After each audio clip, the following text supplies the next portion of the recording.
नमस्कार, आप देख रहे हैं बड़ी खबर और मैं हूं नगमा। ऑनलाइन खतरों का विश्लेषण करने वाली एक कंपनी रिकॉर्डेड फ्यूचर ने अपनी एक रिपोर्ट में यह दावा किया है कि कई चीनी हैकरों ने भारत के बिजली घरों में मैलवेयर डाले हो सकते हैं। उनके मुताबिक मुंबई में अक्टूबर में जो पावर कट हुआ था उसकी वजह यह भी हो सकती है। रिपोर्ट का दावा है कि भारत के कई संवेदनशील आधारभूत ढांचों पर चीनी हैकर ऐसे हमले कर सकते हैं। रिपोर्ट के मुताबिक 2020 में ऐसी संदिग्ध घुसपैठ की कोशिशें बहुत बढ़ी हैं।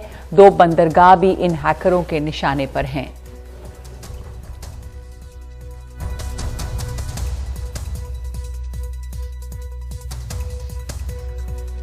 और इस बीच न्यूज एजेंसी रॉयटर्स के हवाले से यह खबर है कि सीरम इंस्टीट्यूट भारत बायोटेक भी चीनी हैकर्स के निशाने पर थे।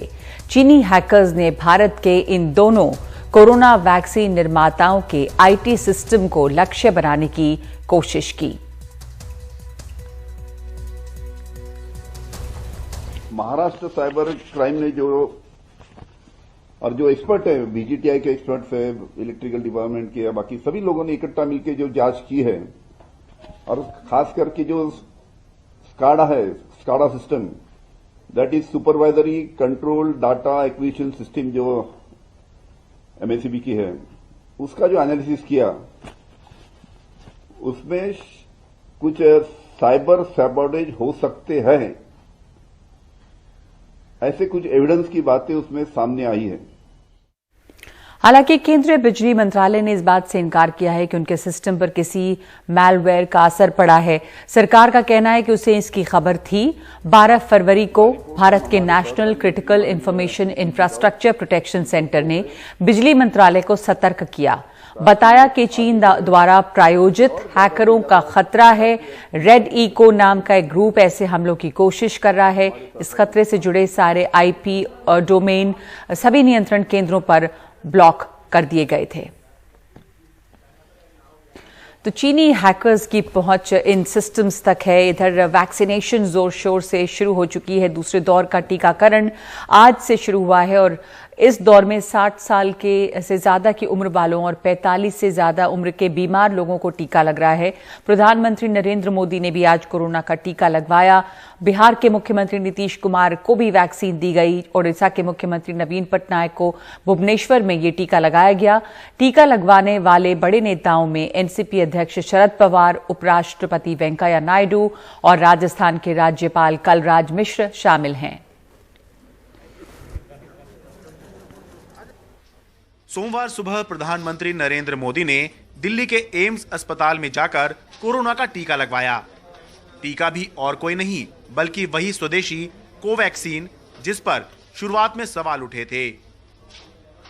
स्वयं सबसे पहले जब 60 साल से ऊपर के लोगों के लिए वैक्सीनेशन देश में खोला गया है, तो सबसे पहले भारत के प्रधानमंत्री ने वैक्सीन लिया, स्वदेशी वैक्सीन ली, कोवैक्सीन, जिसके खिलाफ इतना ज्यादा दुष्प्रचार किया गया, जो कि साइंटिफिकली एकदम से परफेक्ट थी।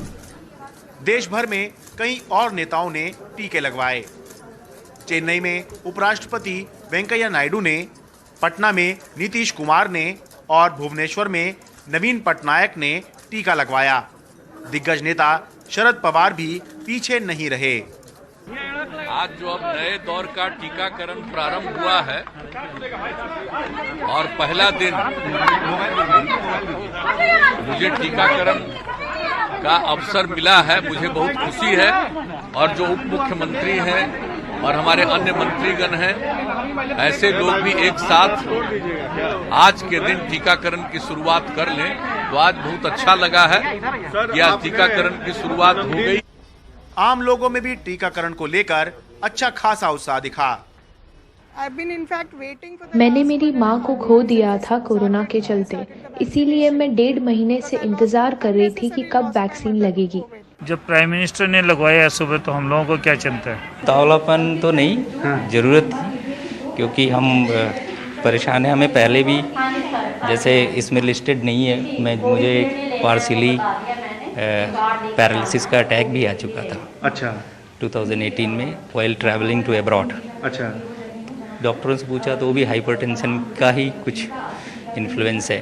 तो मैं डर रहा था कि इस समय बाहर जाऊंगा क्या होगा। ठीक है। और बिना इस तरह उसमें जाना बहुत बहुत डेस्परेट थे कि मैं तो ना जिस दिन खुलेगा will be the first person and my husband is the first person to here and I am the second one who got that vaccination. Sir as per government of India जो instructions हमारे पास हैं वो 2 slot की हैं। एक walk in slot भी है, सेकंड हमारा ऑनलाइन रजिस्ट्रेशन भी है। जो लिंक के थ्रू घर बैठे लोग उसमें रजिस्टर कर सकते हैं।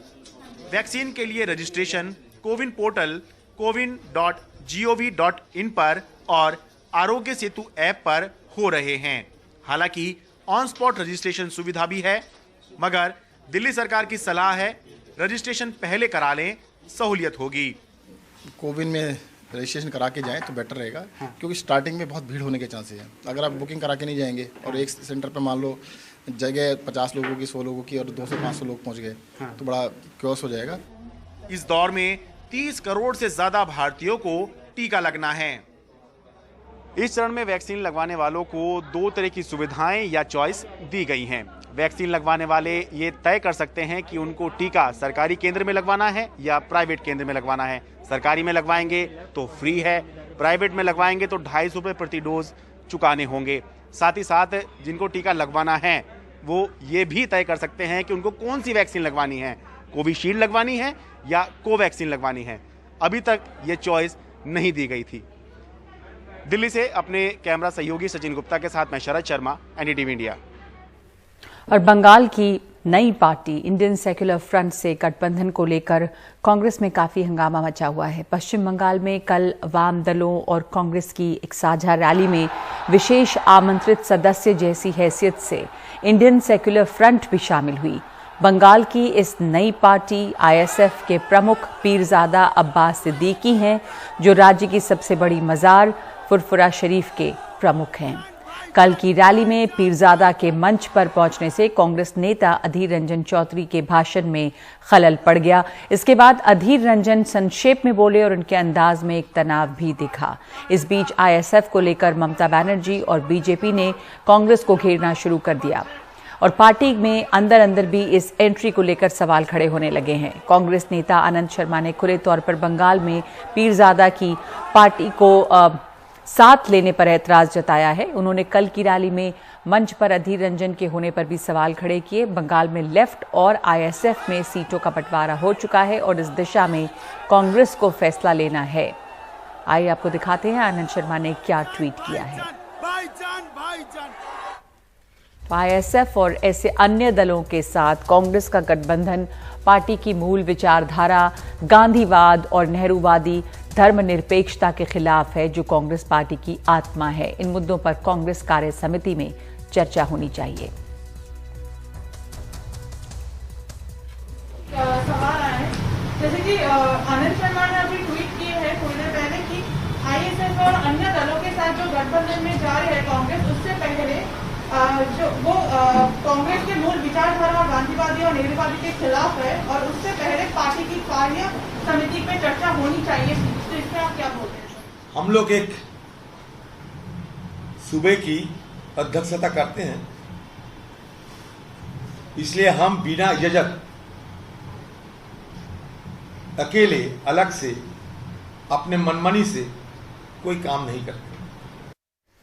और पश्चिम बंगाल में विधानसभा चुनाव के पहले आरजेडी नेता तेजस्वी यादव ने मुख्यमंत्री ममता बनर्जी से मुलाकात की है। मुलाकात के सियासी मायने अपनी जगह पर हैं। हालांकि इस मुलाकात के बाद दोनों नेताओं ने गठबंधन की गुंजाइश या सीटों के बंटवारे के बारे में कुछ नहीं कहा।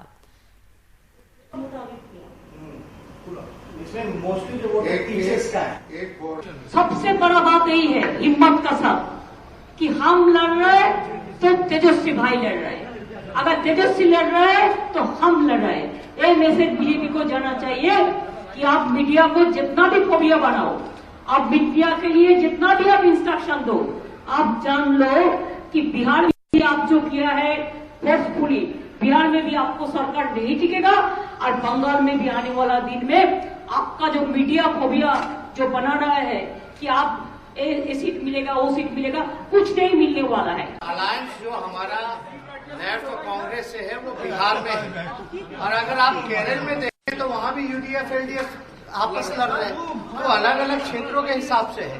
तो हमारी तो प्रायोरिटी है, ये सिर्फ गठबंधन की बात नहीं है। हमको भी देश का संविधान, लोकतंत्र, बंगाल की सभ्यता, भाषा, ये मूल्यों की बात है। तो हमारी ड्यूटी है कि हम टीएमसी ममता जी के हाथों को मजबूत करें और बीजेपी को बंगाल से घुसने से रोकें। ममता बनर्जी को बंगाल की लड़ाई में समाजवादी पार्टी के अध्यक्ष अखिलेश यादव का भी साथ मिला है। अखिलेश ने फोन पर ममता से बात की और उन्हें पोलिंग बूथ के अंदर एजेंट रखने की भी सलाह दी है। ममता बनर्जी से पूरा सहमत हूं कि ये भारतीय जनता पार्टी की रणनीति है कि ज्यादा से ज्यादा फेस में चुनाव कराया जाए, जिससे ज्यादा से ज्यादा परेशानी पैदा की जाए।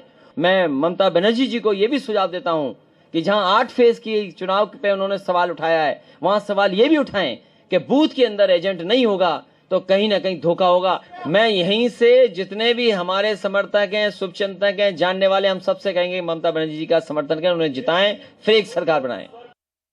और 4 साल पहले पंजाब की सत्ता पर कांग्रेस की वापसी में मदद करने वाले चुनावी रणनीतिकार प्रशांत किशोर एक बार फिर पंजाब लौटे हैं। वो पंजाब के मुख्यमंत्री अमरिंदर सिंह के प्रधान सलाहकार बने हैं। पंजाब के मुख्यमंत्री का कहना है कि दोनों मिलकर पंजाब के लोगों की बेहतरी के लिए काम करेंगे। प्रशांत किशोर ने एनडीटीवी से कहा कि पिछले साल भर से ये ऑफर उनके पास था। उन्होंने कहा कि अमरिंदर सिंह परिवार जैसे हैं और वो उनको ना नहीं कह सकते थे। अमरिंदर सिंह ने इस पर ट्वीट किया है और ये लिखा है कि ये बताते हुए खुशी हो रही है कि प्रशांत किशोर ने प्रधान सलाहकार के तौर पर हमारा साथ दिया है। पंजाब के लोगों की बेहतरी के लिए दोनों मिलकर काम करेंगे।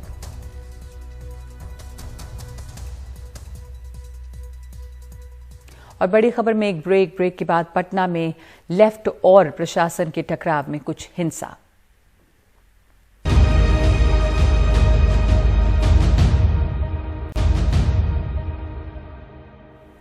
बिहार की राजधानी पटना में लेफ्ट ने आज नीतीश सरकार के खिलाफ प्रदर्शन किया। इस दौरान पुलिस ने प्रदर्शनकारियों पर लाठीचार्ज किया और वाटर कैनन का भी इस्तेमाल किया गया। सीपीआईएमएल के छात्र संगठन आइसा ने पटना के गांधी मैदान में ये प्रदर्शन स्वास्थ्य, शिक्षा और रोजगार के मुद्दे पर किया।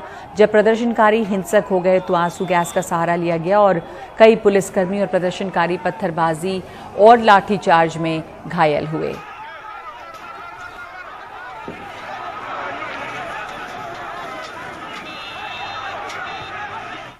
और चंडीगढ़ में अकाली दल के नेताओं ने आज पंजाब की कांग्रेस सरकार की नीतियों के खिलाफ प्रदर्शन किया है। इस दौरान पुलिस ने अकाली कार्यकर्ताओं को तितर-बितर करने के लिए वाटर कैनन का इस्तेमाल किया।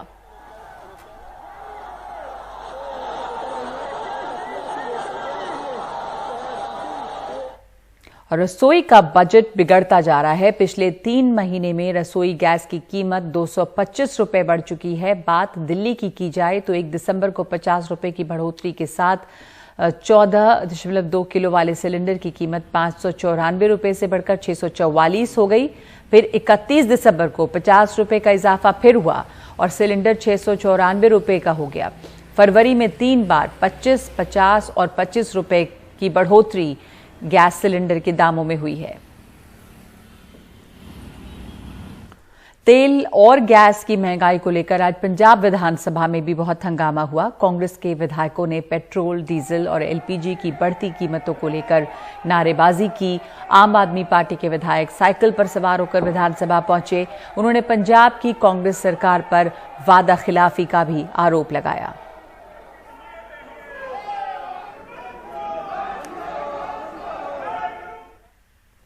और अब खबर दिल्ली की। दिल्ली के आदर्श नगर में झपटमारी की घटना के बाद दिल्ली पुलिस ने एक ऐसे अपराधियों को पकड़ने का अभियान चलाया है। पुलिस ने बंटी बबली नाम से मशहूर एक शख्स और उसकी गर्लफ्रेंड को गिरफ्तार किया है। बंटी बबली का असली नाम सिद्धार्थ मल्होत्रा और सिमरन है। दोनों उत्तम नगर इलाके के रहने वाले हैं। दोनों अपने शौक पूरा करने के लिए झपटमारी की वारदातों को अंजाम देते हैं। हाल ही में विकासपुर मार्केट के पास जब इन दोनों ने बाइक से आकर एक महिला की चेन खींची और फरार हो गए तो पुलिस ने जाल बिछाकर इन्हें गिरफ्तार किया।